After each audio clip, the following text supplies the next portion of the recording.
बिस्मिल्लाहिर्रहमानिर्रहीम। आज हमने स्टार्ट करना है chapter number 78 adrenocortical hormones. Cortex के जो हार्मोन्स होते हैं, सबसे पहले ये बता रहा है कि जो एड्रेनल मेडुला होता है ये क्या चीज़ होता है। ये एक ग्लैंड होता है, पेयर ऑफ ग्लैंड होता है जिसका वेट होता है 4 ग्राम्स का, और जो स्पीरियल पोल्स ऑफ ईच किडनी के जो दोनों किडनी होते हैं उनके स्पीरियल पोल्स के ऊपर होता है, ठीक है। और इसकी ग्रोथ एनाटॉमी में हम ये सारी चीज़ें बढ़ चुके हैं। इसके दो पार्ट्स होते हैं, एक मेडुला होता है, एक इसका कोर्टेक्स होता है। मेडुला 20% बना रहा होता है और इससे आते हैं एपिनेफ्रिन और नोरेपिनेफ्रिन, जो हम सिंपैथेटिक नर्वस सिस्टम वाले में एनएस ऑटोनोमिक नर्वस सिस्टम वाले चैप्टर में हम उसको देख चुके हैं, ठीक है। उसके बाद आता है इसमें जो कोर्टेक्स होता है, कोर्टेक्स से आ रहे होते हैं कोर्टिकोस्टेरॉइड्स हार्मोन रिलीज कर रहा होता है, जो उनके केमिकल फार्मूला भी वैसे इंपॉर्टेंट होते हैं, वो आगे उन्होंने बताया होगा, ठीक है। सारी फजूल सी बातें थी, इतनी इंपॉर्टेंट नहीं थी। उसके बाद आता है जो कोर्टिकोस्टेरॉइड हार्मोन होते हैं, उसमें होता है मिनरलोकोर्टिकॉइड एंड ग्लूकोकोर्टिकॉइड। 2 मेजर टाइप्स के हार्मोन्स रिलीज कर होता है, एक होता है ग्लूकोकोर्टिकॉइड, एक होता है मिनरलोकोर्टिकॉइड, और तीसरी भी टाइप का एक हार्मोन होता है वो एंड्रोजन, उसको कहते हैं सेक्स हार्मोन होता है, ठीक है। सेक्स हार्मोन, और उसको कहते हैं एंड्रोजेनिक हार्मोन्स। जो ग्लूकोकोर्टिकॉइड है इसको ग्लूकोकोर्टिकॉइड क्यों कहते हैं, और जो मिनरलोकोर्टिकॉइड है इनको मिनरलोकोर्टिकॉइड क्यों कहते हैं, ये बता रहे हैं यहाँ पे कि मिनरलोकोर्टिकॉइड होते हैं क्योंकि ये इलेक्ट्रोलाइट के बैलेंस को इफेक्ट कर रहे होते हैं एक्स्ट्रासेलुलर फ्लूइड के अंदर सोडियम और पोटेशियम इस तरह से होता है, इसलिए इनको मिनरलोकोर्टिकॉइड, मिनरल्स के क्योंकि बैलेंस को ये कंट्रोल करते हैं इसलिए मिनरलोकोर्टिकॉइड हो गए। ग्लूकोकोर्टिकॉइड क्योंकि ये ग्लूकोज के लेवल को बैलेंस कर रहे होते हैं, और इसके अलावा इनके एडिशनल फैक्ट, इसलिए इसको ग्लूकोकोर्टिकॉइड कहते हैं। इसके अलावा कुछ एडिशनल फैक्ट होते हैं जिस तरह के फैट मेटाबॉलिज्म पे हो गया, ग्लूकोज मेटाबॉलिज्म पे हो गया, प्रोटीन मेटाबॉलिज्म पे हो गया। इस दोनों हार्मोन्स के खासकर जो ग्लूकोकोर्टिकॉइड होते हैं उनके ग्लूकोज मेटाबॉलिज्म के अलावा उनके फैट मेटाबॉलिज्म और प्रोटीन मेटाबॉलिज्म के ऊपर भी इफेक्ट पड़ते हैं। उसके अलावा ये बता रहा है ग्लूकोकोर्टिकॉइड और मिनरलोकोर्टिकॉइड मिलाकर जिसको हम कोर्टिकोस्टेरॉइड्स कहते हैं, ये तकरीबन कोई 30 स्टेरॉइड्स हमने अभी तक दरियाफ्त कर लिए हैं साइंटिस्ट ने, लेकिन उनमें से स्पेशली इंपॉर्टेंट जो मिनरलोकोर्टिकॉइड है उसमें अल्डोस्टेरोन होता है, जो ग्लूकोकोर्टिकॉइड है उसमें कोर्टिसोल होता है, ठीक है।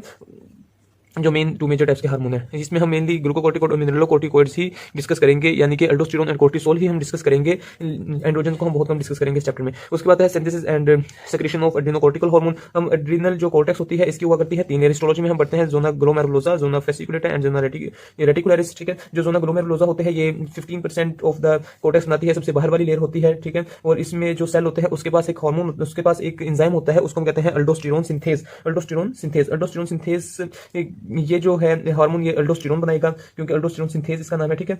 कोलेस्ट्रॉल इसमें आता है, जिस तरह हम वो आगे देखते हैं। इसके पास कौन सा एंजाइम है, अल्डोस्टेरोन सिंथेज, कौन सी लेयर के पास, जोना ग्लोमेरुलोसा के पास, ठीक है। Secretion of this cell is control, हाँ, ये जो सिक्रीशन है अल्डोस्टेरोन की जोना ग्लोमेरुलोसा से, ये कंट्रोल किसके जरिए हो रही होती है, ये कंट्रोल होती है 2 फैक्टर से, ठीक है। पोटेशियम के बैलेंस से एंड एंजियोटेंसिन 2, एक जो केमिकल होता है, जो प्रोटीन होती है, पेप्टाइड होता है 8 पता 9 अमीनो एसिड का, उसके लेवल से कंट्रोल हो रहा होता है। इसका कंट्रोल भी हमने इसके साथ साथ देखना है। जोना फेसिकुलेटा होता है ये मिडल और वाइडेस्ट जोन होता है, 75% होता है एड्रिनल कोर्टेक्स का, और ये ज्यादातर मेनली सिक्रेट करता है ग्लूकोकोर्टिकॉइड्स को और कुछ एंड्रोजन्स को भी, उसमें एस्ट्रोजन भी होता है, ठीक है, उसको रिलीज कर रहा होता है। और इसकी कंट्रोल, ये जो कंट्रोल करता है ना ACTH, ये जो केमिकल होते हैं ये कंट्रोल होते हैं ACTH से, ठीक है। एड्रेनोकोर्टिकोट्रोपिक हार्मोन जो पिट्यूटरी से आता है। पिट्यूटरी का जो हार्मोन होता है उसने कोर्टेक्स पे जाके इफेक्ट करना है, कोर्टेक्स की कौन सी लेयर पे जाकर करना है, जोना जो ग्लोमेरुलोसा उस पे नहीं करता, जो बाकी 2 हैं उन पे कर रहा होता है, ठीक है, अपना रेगुलेटरी इफेक्ट जो होता है उसका।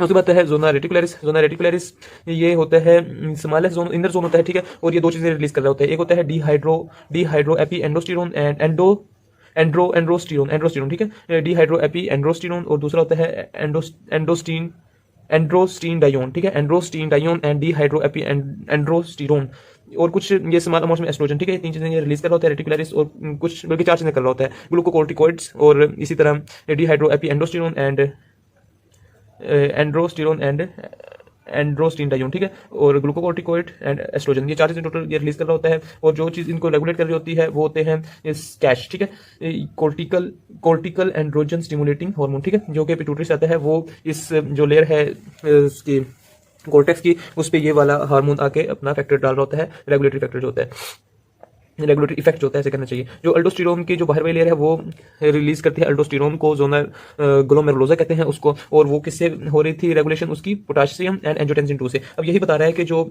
अल्डोस्टेरोन आ रहा था बाहर वाली लेयर से और अंदर वाली 2 लेयर से आ रहा था कोर्टिसोल, ठीक है। अब इन दोनों की सक्रीशन के जो मैकेनिज्म है, इनकी जो रेगुलेशन के मैकेनिज्म है वो इंडिपेंडेंट होते हैं एक दूसरे से, ठीक है। अब जो एंजियोटेंसिन है उसने सिर्फ अल्डोस्टेरोन की करवानी है, वो कोर्टिसोल को रेगुलेट नहीं करेगा, ठीक है। उसको उसके कम ज्यादा होने से कोर्टिसोल पे कोई इफेक्ट नहीं पड़ेगा, अल्डोस्टेरोन पे इफेक्ट पड़ेगा, ठीक है। जो फैक्टर, जिस तरह फैक्टर जैसे कि एंजियोटेंसिन 2 है specially increase the output of the aldosterone, cause the hypertrophy of the zona glomer, हाँ, इसी तरह से ये जो फैक्टर है ये जिस हार्मोन को ज्यादा करवा रहे हैं और वो हार्मोन जिस लेयर से बन रहा है उसकी हाइपरट्रोफी भी करवाते हैं, ठीक है। ये तो एक कॉमन सी बात है, जिस तरह TSH आ रहा होता है ज्यादा तो वो थायराइड हार्मोन की हाइपरट्रोफी करवा देता है, जहां से वो चीज निकल रही है ना उसके नंबर ऑफ सेल्स भी इंक्रीज करवा रहे होते हैं। इसी तरह ACTH जो कि अंदर वाली 2 लेयर से रिलीज हो रहा, सॉरी ये मेरे ख्याल में बुक ऊपर नीचे थी, ACTH जिस तरह ACTH जिस तरह से दो अंदर वाली लेयर्स के ऊपर फैक्टर डाल रहा होता है, ये इसी तरह इन दो लेयर खास करके जोना फेसिकुलेटा के ऊपर डाल रहा होता है, इसीलिए उनकी हाइपरट्रोफी करवाएगा। ठीक है, उसके बाद आ रहा है सिंथेसिस। सिंथेसिस किससे होती है? इनकी स्टीरॉयड हार्मोन से होती है। सिंथेसिस में मेनली तो ये चार्ट है, लेकिन इस पर जो बातें लिखी है पहले बता देता हूँ, फिर ये आ जाएगा।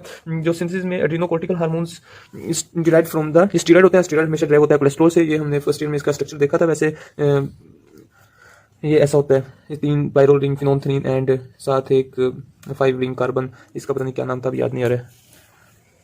अच्छा, इसके बाद आया करता है जो तमाम ह्यूमन स्टीरॉयड हार्मोन होते हैं कोलेस्ट्रॉल से आता है। दूसरी बात इसमें बतानी है कोलेस्ट्रॉल का सोर्स क्या होता है। कोलेस्ट्रॉल डी नोवो सिंथेसिस के जरिए भी बनाया जा सकता है, और इसका दूसरा सोर्स होता है एलडीएल। ठीक है, एलडीएल में 80% कोलेस्ट्रॉल हुआ करता है, जो कि स्टीरॉयड सिंथेसिस के लिए यूज किया जाता है। अब एलडीएल में तो कोलेस्ट्रॉल है, वो किस तरह से सेल के अंदर जाएगा, उसकी ट्रांसपोर्ट का मैकेनिज्म है। एलडीएल जो प्लाज्मा के अंदर होता है, ब्लड के अंदर होता है, ब्लड या ब्लड प्लाज्मा के अंदर होता है, वहां से वो फिल्टर होकर जो इंटरस्टिशियल फ्लूइड होता है उसके अंदर आ जाएगा। वहां से वो स्पेसिफिक रिसेप्टर कंटेनिंग कोटेड पिट्स होते हैं। ठीक है, पिट बनते हैं, ये सेल मेम्ब्रेन के ऊपर क्या होता है, पिट बने होते हैं। पिट के ऊपर क्या होता है, रिसेप्टर। ठीक है, उसको हम कहते हैं कोटेड पिट्स। ठीक है, कोटेड पिट्स कहते हैं, जिसके ऊपर आके एलडीएल बाइंड करता है, और वो फिर उसको एंडोसाइटोसिस के जरिए सेल के अंदर लेके चले जाते हैं, और फिर उस एलडीएल मॉलिक्यूल के साथ जाके लाइसोसोम, या ये एलडीएल मॉलिक्यूल जाके लाइसोसोम के साथ फ्यूज हो जाता है, जो फिर लाइसोसोमल एंजाइम होते हैं वो क्लीवेज करते हैं, वहां से कोलेस्ट्रॉल को रिलीज कर देते हैं इन द साइटोसोल। ठीक है, ये पहली बात क्या थी कि तमाम कहां से कौन से केमिकल से बनते हैं स्टीरॉयड हार्मोन? कोलेस्ट्रॉल से। दूसरी बात कोलेस्ट्रॉल के सोर्सेज क्या हैं? 2 हैं। तीसरी बात कोलेस्ट्रॉल की ट्रांसपोर्ट किस तरह से हो रही होती है। उसके बाद ये बताता है कि इसकी मैकेनिज्म ऑफ रेगुलेशन जो होता है ट्रांसपोर्ट कोलेस्ट्रॉल की ट्रांसपोर्ट का, वो जो स्टीरॉयड की सिंथेसिस है ना, कि कितना हमें बन चुका है या बना रहे हैं हार्मोन, उसको रेगुलेट कर रहा होता है। ठीक है, फीडबैक मैकेनिज्म के जरिए से रेगुलेट कर रहा होता है। जिस तरह के ACTH होता है जो कि स्टिमुलेट करता है स्टीरॉयड्स, इसके एग्जांपल दे रहा है। जो ACTH होता है जो कि क्या करता है, 2 लोब्स में, 2 लेयर्स में, 2 जोन्स में ये रिलीज कर रहा होता है कोर्टिसोल को, जो कि स्टीरॉयड हार्मोन है। तो इसलिए ये उन तमाम रिसेप्टर को जो कि एलडीएल को अंदर लेके आ रहे थे, कोलेस्ट्रॉल को अंदर लेके आ रहे थे, उनकी तादाद को बढ़ा देगा, और वो तमाम हार्मोन्स की एंजाइम, उन तमाम एंजाइम, एक तो रिसेप्टर को बढ़ा देगा, दूसरी बात उन तमाम एंजाइम की क्वांटिटी को बढ़ा देगा या उनकी एक्टिविटी को बढ़ा देगा जो कि कोलेस्ट्रॉल को रिलीज कर रहे थे, ताकि वो यूज हो सके। ठीक है, मतलब कि कोलेस्ट्रॉल की जो ट्रांसपोर्ट है उसके जरिए से हम स्टीरॉयड की रिलीज को रेगुलेट कर रहे होते हैं, फीडबैक मैकेनिज्म के जरिए से। ठीक है, जब स्टीरॉयड ज्यादा है तो ट्रांसपोर्ट हम अंदर नहीं लेके आएंगे ताकि मजीद स्टीरॉयड्स ना बने। जब स्टीरॉयड्स कम है तो ट्रांसपोर्ट अंदर आएगी। किस तरह से ट्रांसपोर्ट करेंगे? ज्यादा हो सकती है रिसेप्टर को बढ़ा के, और इसी तरह से उन एंजाइम्स को बढ़ा के। ठीक है, उसके अलावा होता है जो कोलेस्ट्रॉल जब सेल में आ जाता है तो वो माइटोकॉन्ड्रिया में इंटर होता है, जहां पे सबसे पहला स्टेप क्या होता है, ये जो चेन होती है ना, इसको क्लीव किया जाता है कौन से एंजाइम के जरिए से? कोलेस्ट्रॉल डेस्मोलेज एक एंजाइम होता है, उसके जरिए से इसको प्रेग्नेनोलोन में कन्वर्ट कर दिया जाता है। यही स्टेप है जो रेट लिमिटिंग है, यही स्टेप है जो रेगुलेटेड है। तमाम वो फैक्टर जो कि कोर्टिसोल की या अल्डोस्टेरोन की सिक्रीशन को अफेक्ट कर रहे होते हैं, वो मेनली इसी एंजाइम की एक्टिविटी को कम या ज्यादा कर रहे होते हैं। जिस तरह से ACTH अगर वो कोर्टिसोल की सिक्रीशन को बढ़ा रहा है, एक तो मैंने देख लिया कि कोलेस्ट्रॉल को भी वो आगे पीछे करेगा। ठीक है, इसी तरह वो क्या करेगा कि ये जो पहला स्टेप है इसका जो एंजाइम है इसकी एक्टिविटी को भी कम या ज्यादा करके जो कोर्टिसोल की सिक्रीशन है उसको रेगुलेट कर सकता है। ठीक है, उसके बाद आता है synthetic pathway for the adrenal steroids. Synthetic pathway में ये बता रहा होता है कि प्रिंसिपल स्टेप्स कौन कौन से हैं और एंजाइम्स कौन कौन से यूज हो रहे हैं। ठीक है, इसमें ये बताता है कि जो तमाम के तमाम स्टेप्स हैं, सबसे पहली बात इसमें ये बतानी है कि जो तमाम के तमाम स्टेप्स हो रहे हैं वो कौन सी जगह पे, कौन से सेल की लोकेशन है जहां पे ये स्टेप्स हो रहे होते हैं। उनमें सबसे पहली बात हम बताएंगे कि ये तमाम के तमाम स्टेप माइटोकॉन्ड्रिया में या एंडोप्लाज्मिक रेटिकुलम में हो रहे होते हैं। ठीक है, और उसके बाद एक स्पेसिफिक एंजाइम सिस्टम होता है। जिस तरह से अगर मैं हर चीज बनाने के लिए स्पेसिफिक एंजाइम सिस्टम है, जैसे अगर मैंने एल्डोस्टेरोन बनाना है, सबसे पहले कोलेस्ट्रॉल डेस्मोलेज के जरिए प्रेग्नेनोलोन की फिर 2 जगह से हाइड्रोक्सिलेशन करवानी होती है, बल्कि उससे पहले उसकी क्या करवानी होती है, ये जो H है इसको रिमूव करवाना होता है, डिहाइड्रोजिनेशन करवानी होती है, फिर उसको 2 जगह से उसकी हाइड्रोक्सिलेशन करवानी होती है। ठीक है, फिर उससे बनता है कोर्टिकोस्टेरोन, और फिर उसके अल्डोस्टेरोन सिंथेसिस के जरिए से अल्डोस्टेरोन बनता है। ठीक है, एक स्पेसिफिक एंजाइम सिस्टम होता है जिसके जरिए से हम चीजें बनवा रहे होते हैं, हार्मोन्स बनवा रहे होते हैं। उसके बाद केमिकल स्ट्रक्चर है। केमिकल स्ट्रक्चर में तो ये बुक से ही देख लेना है कि एक इसके पास जिस तरह से ये अल्डोस्टेरोन है, अल्डोस्टेरोन का 11th पोजीशन होती है, 11th पोजीशन पे एक इसका हाइड्रोक्सिल ग्रुप लगा हुआ है, दूसरा हाइड्रोक्सिल ग्रुप इसका लगा हुआ है ये 21 पोजीशन पे इसका एक लगा हुआ है। ठीक है, और ऑक्सीजन एक लगी हुई है इसके पास, ये होता है 18 कार्बन। हाँ, 18 कार्बन के ऊपर एक ऑक्सीजन लगी हुई है, दूसरी ऑक्सीजन लगी हुई है इसकी 3rd कार्बन के ऊपर। ठीक है, इस तरह से इसका स्ट्रक्चर देख लेना है अल्डोस्टेरोन का और कोर्टिकोस्टेरोन का और कोर्टिसोल का। ठीक है, और प्रोजेस्टेरोन का ये भी देख लेना है। डबल बॉन्ड कहाँ पे है, इसका डबल बॉन्ड यहाँ पे है, इसका डबल बॉन्ड यहाँ पे है, लेकिन इनके डबल बॉन्ड ये दूसरे रिंग में है। ठीक है, उसके बाद आता है जो अल्डोस्टेरोन है और कोर्टिकोस्टेरोन है, ये स्टीरॉयड हार्मोन है, इनके पास दोनों एक्टिविटीज होती हैं कि ये प्योरली मिनरलोकॉर्टिकॉइड भी नहीं होते, प्योरली ग्लूकोकॉर्टिकॉइड्स भी नहीं होते, ये एट अ टाइम दोनों एक्टिविटीज परफॉर्म कर रहे होते हैं, ठीक है। उसके बाद उसने मेन ग्लूकोकॉर्टिकॉइड और मेन मिनरलोकॉर्टिकॉइड्स का बताया है। जो मिनरलोकॉर्टिकॉइड है, लेकिन दोनों में ना 3 नाम तो कॉमन दोनों में आएंगे, कोर्टिसोल, कोर्टिकोस्टेरोन एंड कोर्टिसोन, ठीक है। कोर्टिसोन, कोर्टिसोल एंड कोर्टिकोस्टेरोन दोनों में सेम है, ठीक है। जो डिफरेंट है इसमें क्या है, अल्डोस्टेरोन मेनली होता है, उसके अलावा एक है 9 अल्फा फ्लोरोकोर्टिसोल, ठीक है, FAD, ठीक है। FAD वो एक डाइन्यूक्लियोटाइड जो होता है, ठीक है, फिलामिन एडेनिन डाइन्यूक्लियोटाइड, इससे जो है एक होता है फ्लोरोकोर्टिसोल, एक होता है अल्डोस्टेरोन, और इसमें एक होता है डीऑक्सीकोर्टिकोस्टेरोन, ये वाले जो बनता है, ठीक है, डीऑक्सीकोर्टिकोस्टेरोन। उसके अलावा ये जो ग्लूकोकॉर्टिकॉइड होते हैं, इनमें मेनली कौन सी, इसमें 3 तो वही है, ठीक है। मेन इसमें कोर्टिसोल, कोर्टिकोस्टेरोन एंड कोर्टिसोन, मेनली इसमें कोर्टिसोल होता है, मतलब वो दोनों में जो सेम है। उसके बाद आते हैं इसमें PDM, वो हम पॉलिटिक्स में जो PDM में तहाद वगैरह बना उसके नाम से है। P से हुआ करता है प्रेडनिसोन, और M से होता है मिथाइल प्रेडनिसोन, एंड D से हुआ करता है डेक्सामेथासोन, ठीक है, डेक्सामेथासोन। ये बहुत इंपॉर्टेंट है। ये मेनली ये एक तो सिंथेटिक होता है, ये भी सिंथेटिक है, ठीक है, ये भी सिंथेटिक है। और उसके बाद आता है मेन, ये सिर्फ ये मेनली ग्लूकोकॉर्टिकॉइड है, इसमें मिनरलोकॉर्टिकॉइड एक्टिविटीज की नहीं होती है, ठीक है। उसके बाद आता है कि इस लिस्ट से हमें क्या क्लियर हो रहा है कि जो प्योरली कोई भी एंजाइम वो जो सिंथेटिक है या जो नेचर में पाया जाता है, वो प्योरली ग्लूकोकॉर्टिकॉइड मिनरलोकॉर्टिकॉइड नहीं होता है।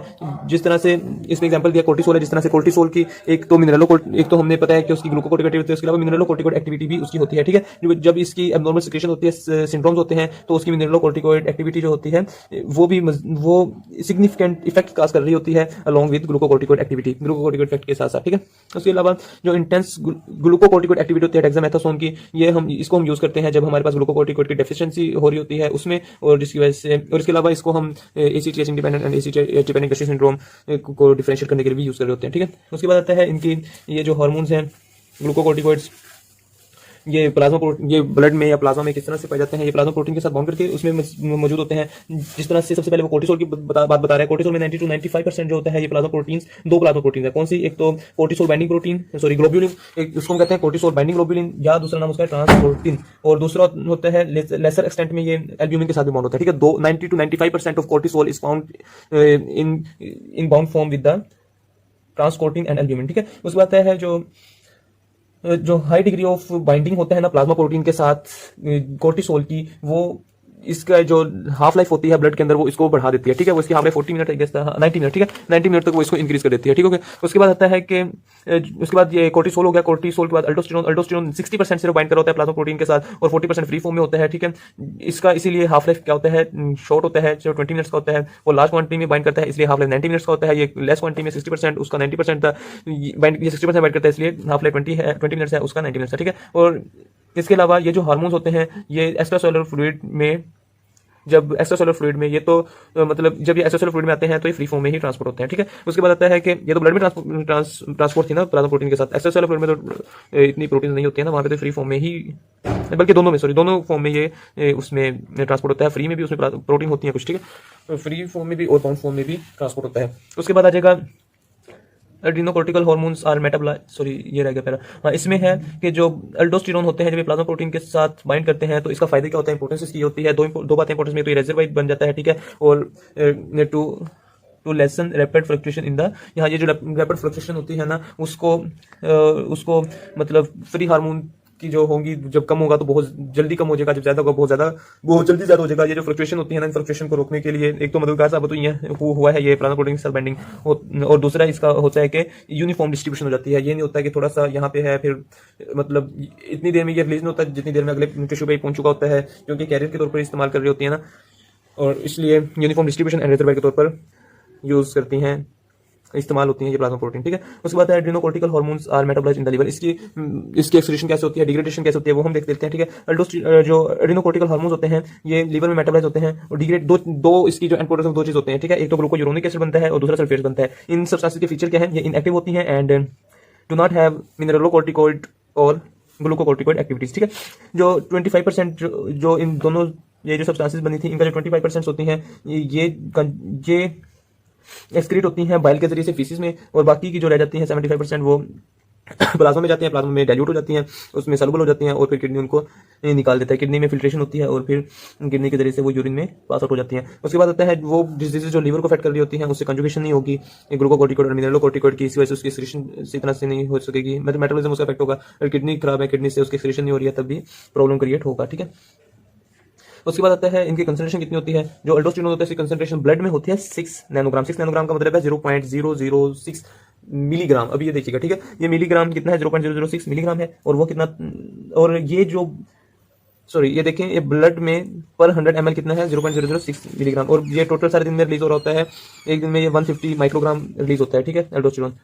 और इसकी ब्लड कंसंट्रेशन डिपेंड कर रही होती है dietary intake of sodium and potassium के ऊपर। उसके अलावा होती है कंसंट्रेशन ऑफ कोर्टिसोल, ये ब्लड में होती है 12 माइक्रोग्राम, उसकी कितनी थी 6 नैनोग्राम, ये कितनी है 12 माइक्रोग्राम पर 100 ml। ठीक है, ये रिलीज होता है 15 to 20 mg पर डे, वो रिलीज हो जाता था 150 माइक्रोग्राम पर डे। इसकी दोनों माइक्रोग्राम, सॉरी इसकी ये वाली जो इसकी नैनोग्राम में थी ना कि टोटल कितनी होती है ब्लड में, वो इसकी माइक्रोग्राम में। ठीक है, 12 माइक्रोग्राम पर 100 ml या 6 नैनोग्राम पर 100 ml अल्डोस्टेरोन। ठीक है, और एवरेज एक दिन में कितना रिलीज होता है 20 mg पर डे, और ये कितना होता है 150 माइक्रोग्राम पर डे।